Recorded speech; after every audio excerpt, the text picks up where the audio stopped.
আউযু বিল্লাহি মিনাশ শাইতানির রাজীম। বিসমিল্লাহির রহমানির রহিম। আজ অত্যন্ত দুঃখের সাথে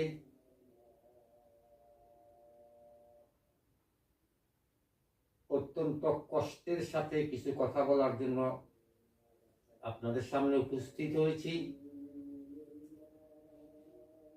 আমরা যারা সাধারণ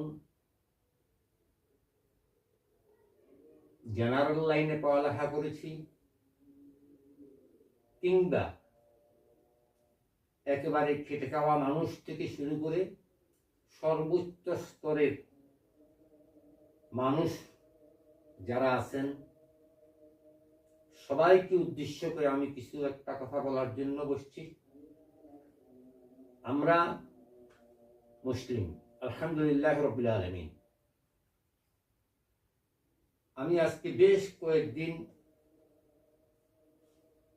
যাবৎ কিছু বিষয় আমার ভিতরে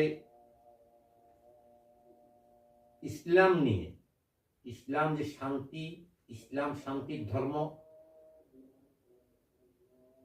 এ কথা মুসলিম মাত্রই বিশ্বাস করে, কিন্তু মতভেদ, আমরা কোন আলেমের কথা মানব আর কোন আলেমের কথা মানব না, মতভেদ সব সময় থাকবে। তবে মতভেদ সব সময় রহমত হিসাবে আসে না।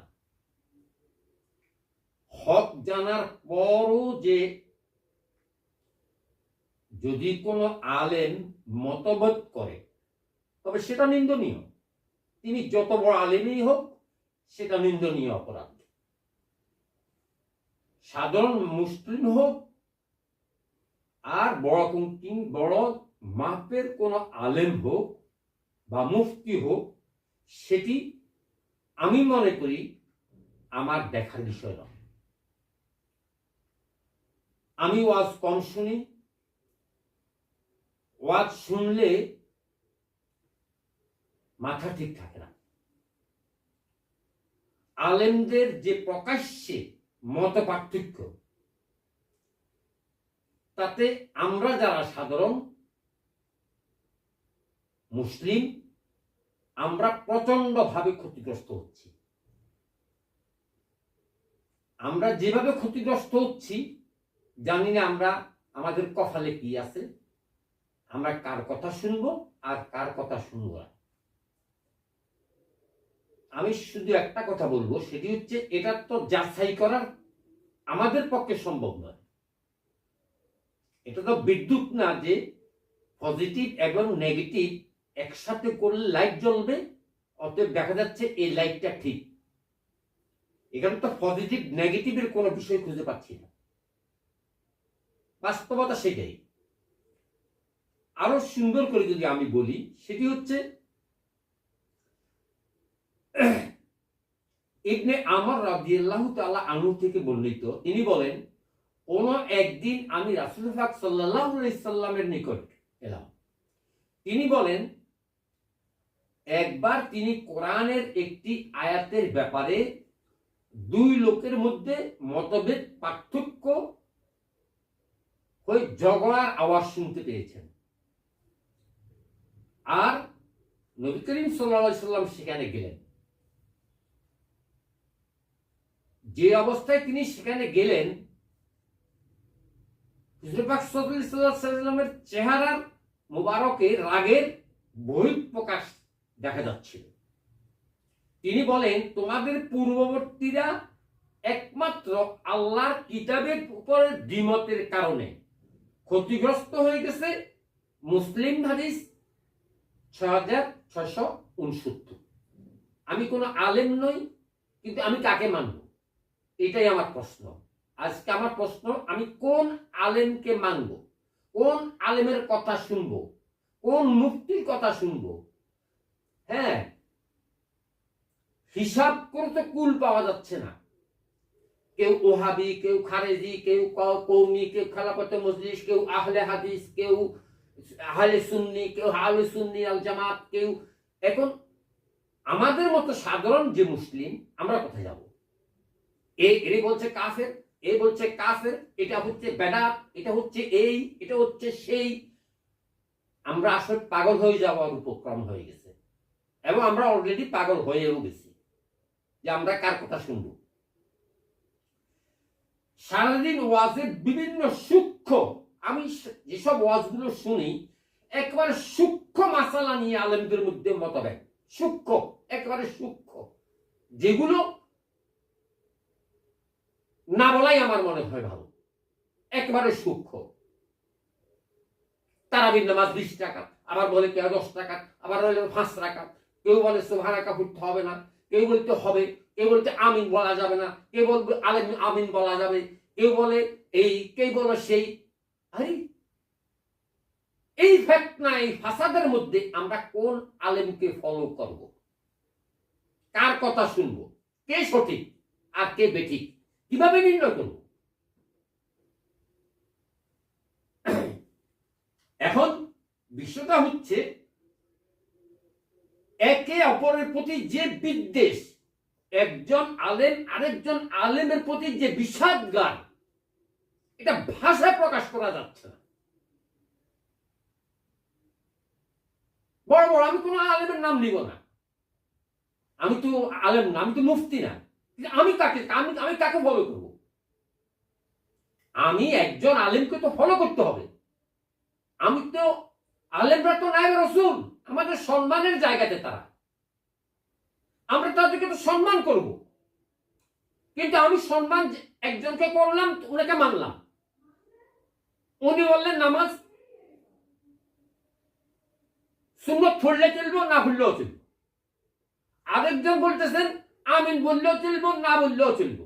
একটা কথায় আসেন, আপনারা আমাদেরকে একটা দিক নির্দেশনা দেন। আমরা যারা কিছু বুঝি না, আমরা কিছু জানি না, কিন্তু আমরা তো পড়ালেখা করছি। আপনারা বড় বড় ইসলামের বই পুস্তক পড়েছেন, হাদিস পড়েছেন, কোরআন পড়েছেন, সমস্ত কিছু পড়েছেন, আপনারা বিভিন্ন ইসের ডিগ্রি লাভ করছেন, কিন্তু আপনারা একজনকে কাফের বলতে তো দ্বিধাবোধ করেন না। একজন আরেকজনকে এমন ভাষা ব্যবহার করেন যে ভাষাটা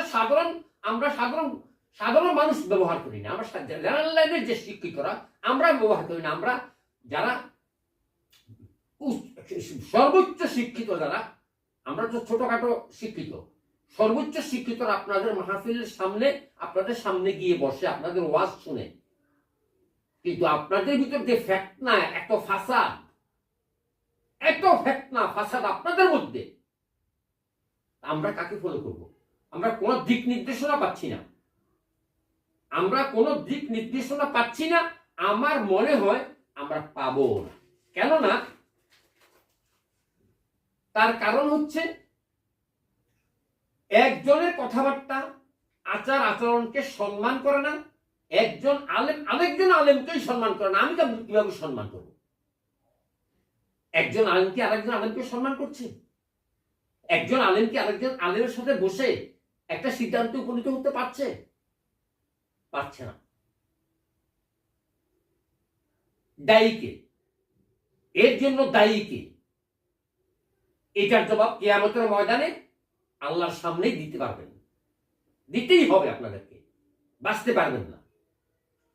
কোরআন হাদিস তো তাদের সামনেই আছে, তারা হিংসা, অহংকার আর মতভেদে লিপ্ত। কোরআনও আপনাদের সামনে, হাদিসও আপনাদের সামনে, কিন্তু আপনারা ফিতনা ফাসাদে লিপ্ত। কেন? কেউ বলছে সুদ জায়েজ, এখন শুনতেছি সুদ জায়েজ, আবার ব্যাংকের সুদ এক রকমের জায়েজ, সাধারণ সুদ এক রকমের জায়েজ। আরে বাবারা, আমাদেরকে একটা দিক নির্দেশনা দিবেন তো আপনারা। আমি ওয়াজ শুনতেছি, হাজার ওয়াজ শুনতেছি, হাজার ওয়াজে যাচ্ছি, দান সদকা আমি তৌফিক অনুযায়ী আমি দিচ্ছি, কিন্তু কাকে মানবো? কাকে? কে বলবো গোল টুপি, কেউ বলবো লম্বা টুপি, কেউ বলবো বাঁকা টুপি, কেউ বলবো সিলেইয়া টুপি, কেউ বলবো ফাগড়ি, কেউ বলবো ফাঁকি পড়া হারাম। আরে বাবারে, আমরা কই যাব? আমরা কোথায় যাব? কোথায় আমরা যারা সাধারণত এই ক্লাস মেট্রিক আইএ দিয়ে পাস করছি, আমরা কোথায় যাব? আমরা কোথায় যাব না কোথায় আমরা আমাদেরকে আপনারা কোথায় কোন দিকে নিয়ে যাচ্ছেন আপনারা? আমি মতানৈক্যের একটি কারণ আপনাদেরকে বলছি, সেটি হচ্ছে আমি উপলব্ধি করার চেষ্টা করছি, যেটা যিনি ভুল সিদ্ধান্ত নিয়ে মতভেদ করছেন তার কাছে সঠিক দলিল পৌঁছায় নাই। যিনি ভুল সিদ্ধান্ত নিয়ে মতভেদ করছেন তার কাছে সঠিক দলিল হয়তো পৌঁছায়নি, নতুবা যদি পৌঁছায় বা আপনি জানেন, আপনি ইচ্ছাকৃত স্বার্থের জন্য আপনি সেটাকে গোপন করছেন, পরিষ্কার। অথবা দলিল পৌঁছেছে কিন্তু তার কাছে সন্তোষজনক নয়। আমি কথা বুঝতে পারছি? সেটা সন্তোষজনক নয়। কি শিক্ষা আমরা পাচ্ছি আলেম সমাজের কাছে? সমাজের চলমান প্রথা রীতির প্রতি মানুষের আসক্তি চিরায়ত, মানুষ সহজে তা পরিহার করতে পারে না। মন্দ চিন্তা ও নষ্ট মানসিকতাই দিনের ব্যাপারে আমাদের মাঝে সংশয় তৈরি হচ্ছে। এর জন্য কে দায়ী? এর জন্য কে দায়ী? সুতরাং তাদের কুতর্কে, তাদের এই যে কুতর্কগুলো তারা করছেন, হ্যাঁ, আমাদেরকে, আমরা সাধারণ যারা, আমার মনে হয় আমরা তা ভ্রুক্ষেপ করা উচিত নয়। দিনদারি নিয়ে পড়ে থাকা মানে দিনের উপর অটল থাকা এবং মানুষকে দিনের পথে আহ্বান করা, দিনের ব্যাপারে আপোষ করা চলে না। দিনের উপরে আপোষ করা চলা নয়। আমি আবার বলছি, দিনদারি নিয়ে পড়ে থাকা, দিনের উপর অটল থাকা এবং মানুষকে দিনের পথে আহ্বান করা, দিনের ব্যাপারে আপোষ করে চলা নয়। দিন আপোষ করে চলে না, দিন কখনো আপোষ করে চলে না। ইহদিনা সিরাতাল মুস্তাকিম, সরল এবং সঠিক রাস্তা চলব, এখানে কোনো আপোষ নাই। আপনাদের ভিতরে দ্বিমত কেন? কেন দ্বিমত? তাহলে কারা দ্বিমত, কারা দ্বিমত নয়, এর জবাব দিতেই হবে আপনাদেরকে, অবশ্যই দিতে হবে। আমরা কি দেখছি, কি শিখছি? সমাজে যারা ইসলামের নামে প্রহসন এবং দৃষ্টতা দেখতে শিখাচ্ছে, যেগুলো আপনাদের কাছ থেকে যে দৃষ্টতা শিখছি, আমরা তর্ক শিখছি, আমরা তাদের সম্মানের সাথে বলবো, আপনাদের কর্মকাণ্ডের সম্পর্কে আল্লাহ ভালো জানেন। আমরা আপনাদের দায়ী করছি না, আপনাদের কর্মকাণ্ড সম্পর্কে আল্লাহ ভালো জানেন। আল্লাহ শেষ বিচারের মালিক। আপনারাই বলেন, আমরা যা করছি, আমরা যা বলছি, এটা নাকি আমাদের গলায় ঝুলবে? আমাদের সমস্ত জীবনের যা কিছু ঘটছে আমাদের গলায় ঝুলবে। আমাদের গলায় ঝুলবে অর্থাৎ আপনাদের গলায়ও ঝুলবে। পরিশেষে আমার ব্যক্তিগত মতামত হলো, কোরআন আছে, কোরআনের অনুবাদও আছে, হাদিস আছে, আমরা বুখারী, তিরমিজি সহ অসংখ্য মুসলিম সহিহ বইগুলি পড়ি, আমল করি, 5 ওয়াক্ত নামাজ পড়ি, রোজা রাখি, তৌফিক থাকলে যাকাত দেই, তৌফিক থাকলে হজ করব। আলেমদের এত ফিতনা ফাসাদের মধ্য দিয়ে আমাদের সময় নষ্ট করা ছাড়া আমি আর কিছুই দেখছি না। আমরা সেখানে শুধু গিয়ে সময়টাই নষ্ট করছি।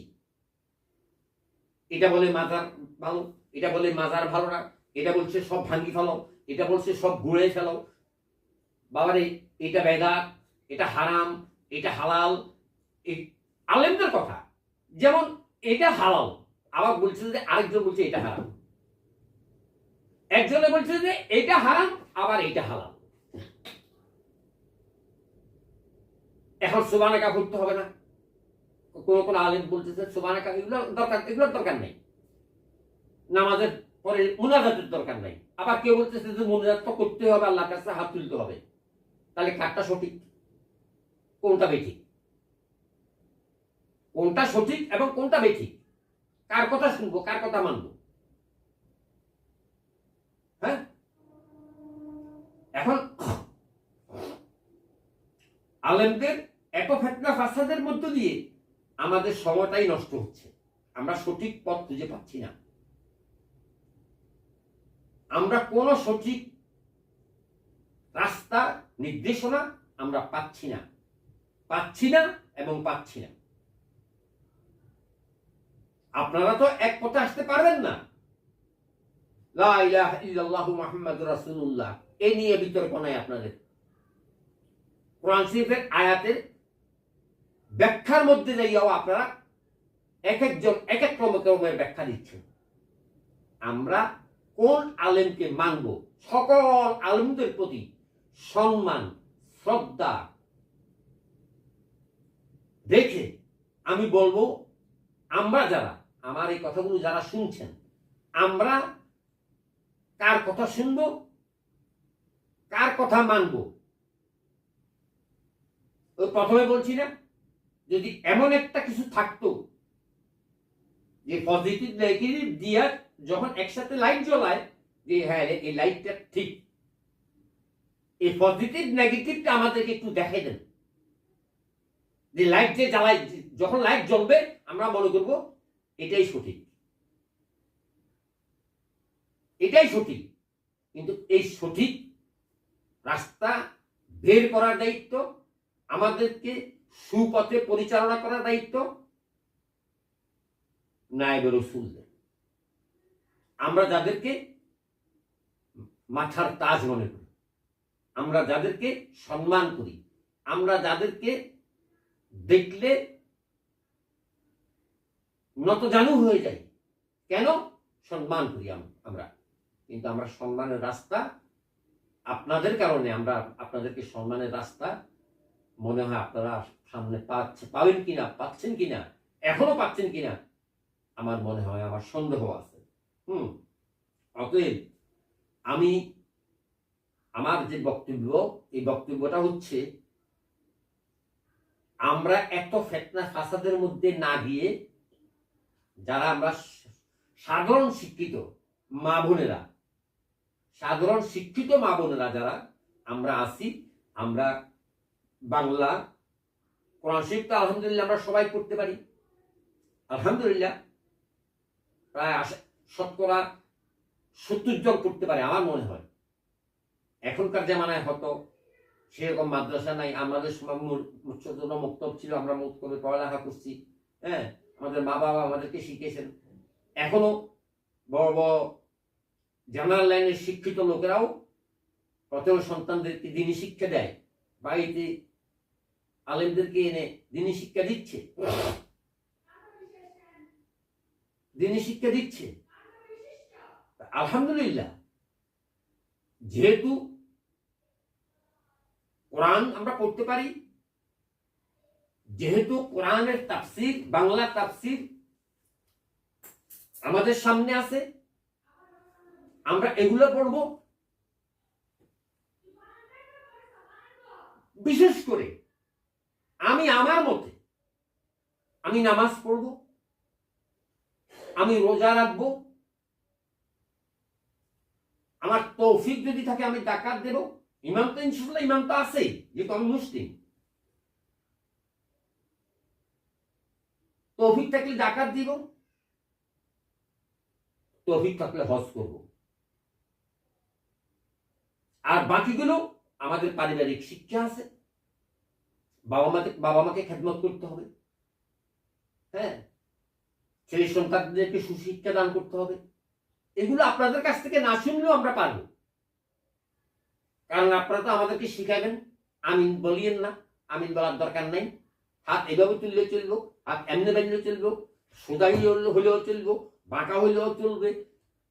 আপনাদের কথার মাঝে, আপনাদের আলেমদের কথার মাঝে এক একজন এমন এমন হুঙ্কার দিয়ে উঠেন, এক আলেম আরেক আলেমের জন্য যেভাবে হুঙ্কার দিচ্ছেন আপনারাই তো আলেম, আপনারা এক জায়গায় বসেন না কেন? আপনারা একটা জায়গাতে বসেন, একটা জায়গাতে বসে আপনারা আমাদেরকে সুন্দর দিক নির্দেশনা দেন। আমি এখন ভাবছি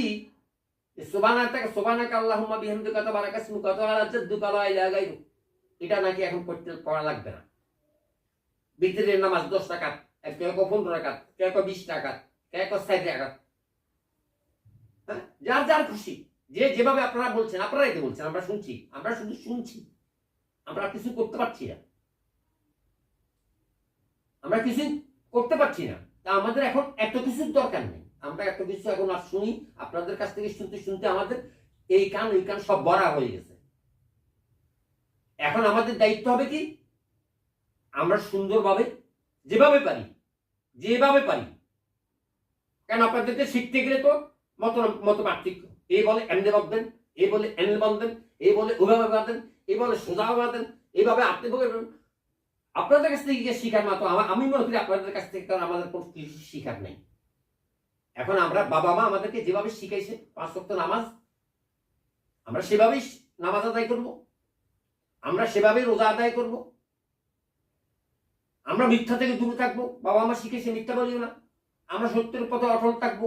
এগুলো কারো কাছ থেকে শিখার প্রয়োজন নেই, কারো কাছ থেকে শিখার প্রয়োজন নেই। বাবা মা যদি সঠিক থাকে, বাবা মা যদি সন্তানদের সুশিক্ষা দান করে, আপনাদের এইসব ফেতনা শোনার সময় নেই, আপনাদের এইসব ফেতনা, আপনাদের এইসব হিংসা বিদ্বেষ, একে অপরকে যেভাবে গালি গালাজ আপনারা করতেছেন, এক আলেম আরেক আলেমকে, এক মুফতি আরেক মুফতিকে, লজ্জার বিষয়। আমরা লজ্জা পাচ্ছি, আমরা রীতিমতো লজ্জা পাচ্ছি। কি দেখছি আপনারা? রাজনীতি বাদ দেন, রাজনীতি আরেক জিনিস, কিন্তু আপনাদের কাছ থেকে আমরা কি শিখছি? আপনাদের কাছ থেকে যেটা শিখবো, আমাদেরকে সহি ভাবে শিখান। আপনাদের ভিতরে তো হিংসা থাকার কথা না, আপনার তো রাগ হওয়ার কথা না। ক্রোধ সম্বন্ধে আল্লাহ কি বলছে আপনারা ভালো জানেন, কিন্তু আপনাদের ভিতরে এত রাগ। একই মঞ্চে 2 জন আলেম বসছে, কি কাণ্ড ঘটাই ফেলতেছে।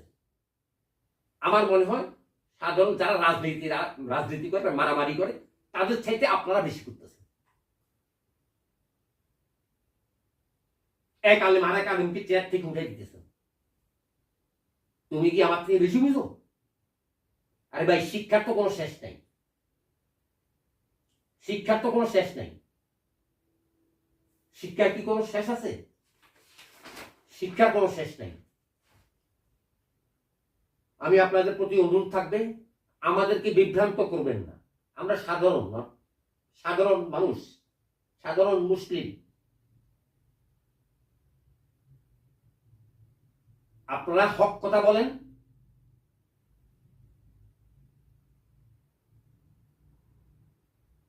আপনারা আমার দলিলও দিচ্ছেন যে এটা এই দলিলে আছে, এটা এই দলিলে আছে, এটা এই দলিলে নাই, এটা এই দলিলে নাই। এত দলিল, আমরা তো এত দলিল দেখার বিষয় না, আমরা তো ফলো করবো আপনাকে, আমরা ফলো করবো নায়েবে রাসূল দেখে। এখন কে নায়েবে রাসূল? কে নায়েবে রাসূল? নায়েবে রাসূল তো শুধু ঝগড়া ফাসাদের ভিতরে আছে, এত দলাদলি, এর যে পছন্দ করা, এর পছন্দ করে না, এই কয় হ্যাঁ ওয়াহাবি, এই কয় এই তাবলিগি, এই বলতেছে এই সিল্লা তাবলিগ দেখে দিব, এই তাবলিগে না গেলে আবার কি বলবো, ভাষা খুঁজে পাচ্ছি না। এখন আমার বক্তব্য হচ্ছে একটা, যে আমরা যারা সাধারণ মুসলিম আমরা 5 ওয়াক্ত নামাজ আদায় করব।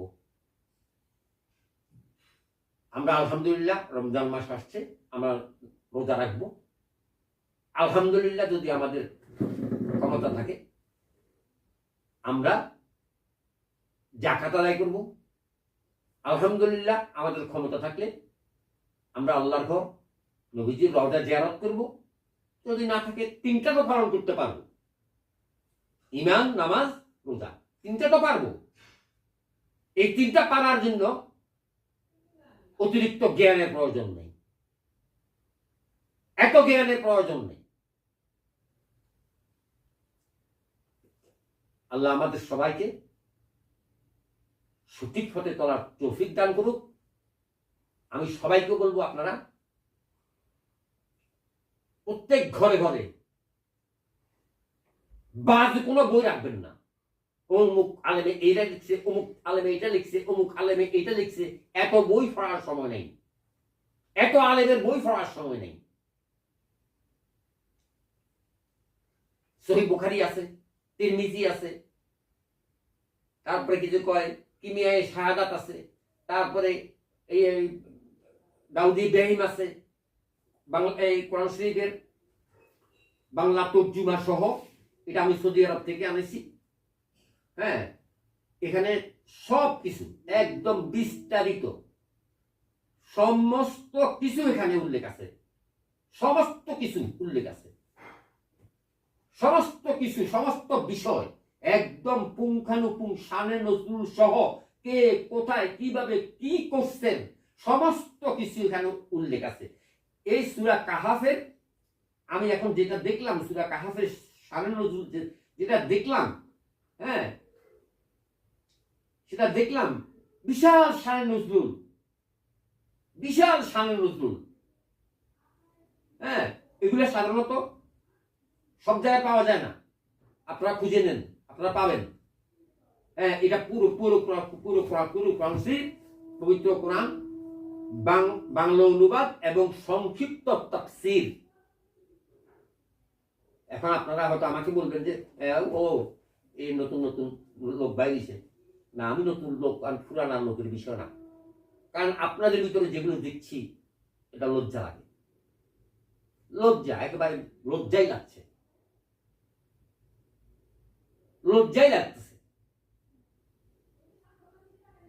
আপনাদের এইসব বক্তব্য আমাদেরকে পুরোপুরিভাবে, আমাদের পুরো মানে সারা পৃথিবীর কথা আমি বলবো না, আমি আমাদের বাংলাদেশের 18 কোটি মুসলিমের মধ্যে যদি 17 কোটি মুসলিম হয়, 17 কোটির ভিতরে যদি আপনারা 1 কোটিও আলেম হন বা আলেমের জায়গায় থাকেন, বাকি 16 কোটি আমরা আপনাদের দ্বারা বিভ্রান্ত হচ্ছি।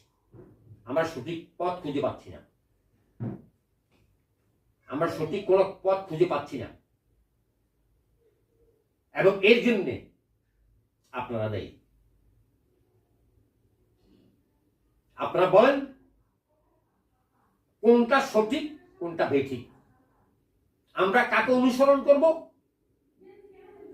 ওই যে লাইট জ্বালাই দেখাই দিতে হবে যে আমি সঠিক। আর যারা লাইট জ্বালাইতে পারবে না তাদের সাথে মাশওয়ারাতে বসেন, বসি আমাদেরকে সঠিক পথে চলার রাস্তা দেখাবো। আল্লাহ আপনাদেরকে অনেক জ্ঞান দান করছে, আমাদের চেয়ে অনেক জ্ঞানী আপনারা। কিন্তু আমি প্রথমে যেটা বলছি না, দিনদারি নিয়ে পড়ে থাকা মানে দিনের উপর অটল থাকা এবং মুমিনকে দিনের পথে আহ্বান করা, দিনের ব্যাপারে আপোষ করে চলা নয়। আর কথাটা কিন্তু পরিষ্কার। আবার আরেকটা কথা কি বলছি, আরেকটা কথা বলছি, সেটি হচ্ছে কোরআন হাদিস তো সবার সামনে আছে, তারপরও তারা হিংসা, অহংকার, দাম্ভিকতা আর মতভেদে লিপ্ত।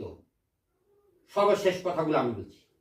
মতানৈক্যের একটি কারণ আমি উপলব্ধি করার চেষ্টা করছি, সেটি হচ্ছে যিনি ভুল সিদ্ধান্ত নিয়ে মতভেদ করছেন তার কাছে সঠিক দলিল পৌঁছায় নাই, আর যদি পৌঁছেও থাকে তাহলে তিনি স্বার্থের জন্য সেটা গোপন করছেন।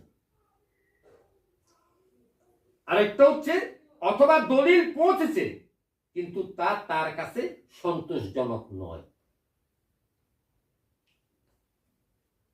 আলহামদুলিল্লাহ রাব্বিল আলামিন। এটা হচ্ছে আমার সর্বশেষ কথা। আপনারা আমাদেরকে সঠিক রাস্তা দেখান। আমার কথাবার্তার ভিতরে যদি কোনো ভুল ভ্রান্তি থাকে আপনারা আমাকে ক্ষমা সুন্দর দৃষ্টিতে দেখবেন, কিন্তু আমরা পথ খুঁজে পাচ্ছি না। সত্যি কথা হলো আমরা সাধারণ মুসলমান যারা আমরা কোনো পথ খুঁজে পাচ্ছি না, আমরা পাচ্ছি না। কাকে বিশ্বাস করব, কার কথা বিশ্বাস করে চলবো আর কার কথা বিশ্বাস করব না। অতএব আমাদের বিশ্বাসের জায়গা এখন একটা, সবাইকে আমি বলবো, সেটা হচ্ছে বেশ কোনো কিছু প্রয়োজন নেই। এটা ইংলিশ ট্রান্সলেট দা হোলি কোরআন। ইংলিশ ট্রান্সলেট দা হোলি কোরআন।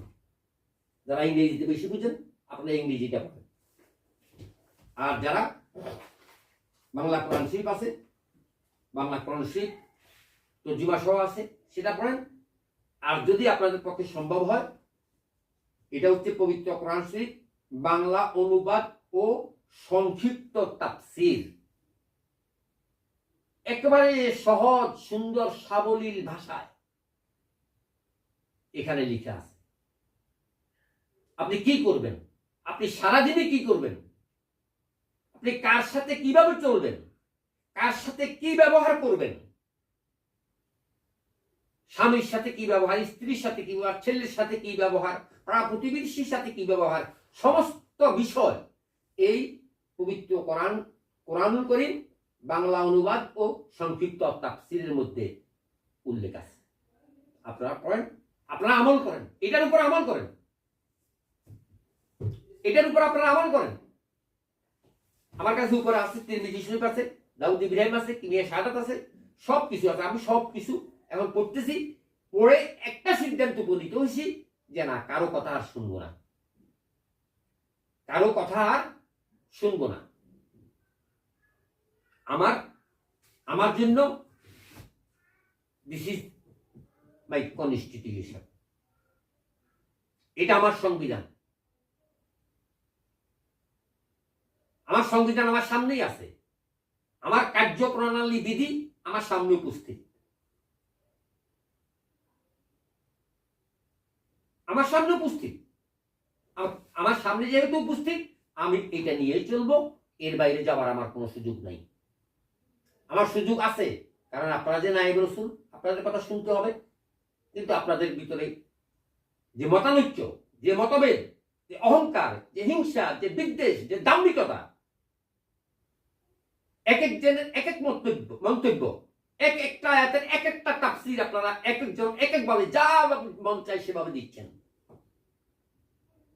এগুলো নিয়ে তো ফেতনা করার দরকার ছিল না। নবী মাটি তৈরি, নূরের তৈরি, এই ইস্যে সেই ইস্যে, এগুলো নিয়ে ঝগড়া আমাদের প্রয়োজন। এগুলো আমাকে জান্নাতে নিয়ে যাবে? এগুলো তোমাদেরকে জান্নাতে নিবে না। অযথা আপনারা সময় নষ্ট করছেন, ঘন্টার পর ঘন্টা, লক্ষ লক্ষ টাকা ব্যয় করছেন এই নূরের তৈরি না মাটির তৈরি, তারপরে কি যে কয় নবীজির বাপ কি ছিল, নবীজির মা কি ছিল।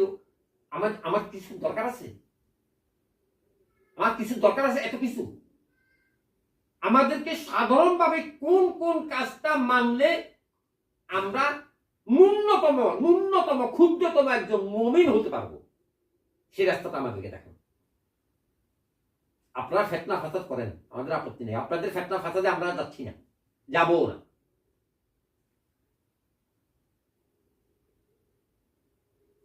আপনারা সবাই আলেম, দেখি লাঠি হাতে এক আলেম আরেক আলেমকে দৌড়াইতেছেন। আপনিও আলেম, সেও আলেম। আমরা যে সাধারণ মানুষ, আমরা আপনাদের কাছ থেকে কি শিখলাম? কি শিখলাম আপনাদের কাছে? কিছুই শিখি নাই, কিছুই শিখি নাই। শিখছি কি? হিংসা, বিদ্বেষ, ক্রোধ, দাম্ভিকতা, এগুলা শিখছি আপনাদের কাছ থেকে, ভালো কিছু আপনাদের কাছ থেকে শিখছি না। কারণ আপনারা আপনারা আপনারা একজন আলেম হয়ে আরেকজন আলেমকে সম্মান দিতে পারছেন না, আর আমরা আপনাদেরকে সম্মান কিভাবে করবো? আমরা কিভাবে আপনাদেরকে সম্মান করবো? সম্মানের কোনো রাস্তা আপনারা রাখেন নাই। আপনাদের সম্মান করব, অবশ্যই আপনাদের সম্মানের জায়গা, যেহেতু আপনারা নায়েবে রসুল। আল্লাহ বলছেন আপনারা নায়েবে রসুল, আল্লাহ বলছেন আপনারা নায়েবে রসুল। আপনাদেরকে ফলো করার জন্য আল্লাহ নির্দেশ দিচ্ছে। কিন্তু আপনাদের ভিতরে যে ফিতনা ফাসাদ, আপনাদের ভিতরে যে অনৈক্য, একজন আরেকজনকে কাফের বলতে আপনাদের কোনো চিন্তা করছেন না, এটা বেদাত বলতে কোনো চিন্তা নাই আপনাদের, এটা ভাঙি ফেলো, কোনো চিন্তা নাই আপনাদের। এগুলো শিখছি আপনাদের কাছ থেকে। অতএব আমি আমার একক বক্তব্য, এটা আমার নিজস্ব বক্তব্য। আমি কারো কাছ থেকে উপদেশ নেওয়ার জন্য যাওয়ার প্রয়োজন নেই। আমি আমার আত্মীয় স্বজন সবাইকে একটা মেসেজ দিয়েছি, এবং কিছু সংখ্যক আত্মীয় স্বজনকে আমি নিজ টাকায় এইসব কিতাবগুলো বিতরণ করব, যে আপনারা এগুলো পড়েন। যদি সাধারণভাবে যদি আপনারা একটু যদি আল্লাহ রাস্তায় যদি যাইতে পারেন, এগুলো পড়লেই যাইতে পারবেন ইনশাল্লাহ। ইনশাল্লাহ আমরা ইনশাল্লাহ একটা রাস্তায় আসতে পারবো। আর আপনারা যদি আমাদেরকে সঠিক রাস্তায় আনেন, আলহামদুলিল্লাহ, আপনাদের প্রতি সম্মান রইল, শ্রদ্ধা থাকবে। নায়েবে রসুল হিসাবে আল্লাহ আপনাদেরকে মঞ্জুর করুন, আলহামদুলিল্লাহ। ওয়া আখির দাওয়ানা আলহামদুলিল্লাহি রাব্বিল আলামিন।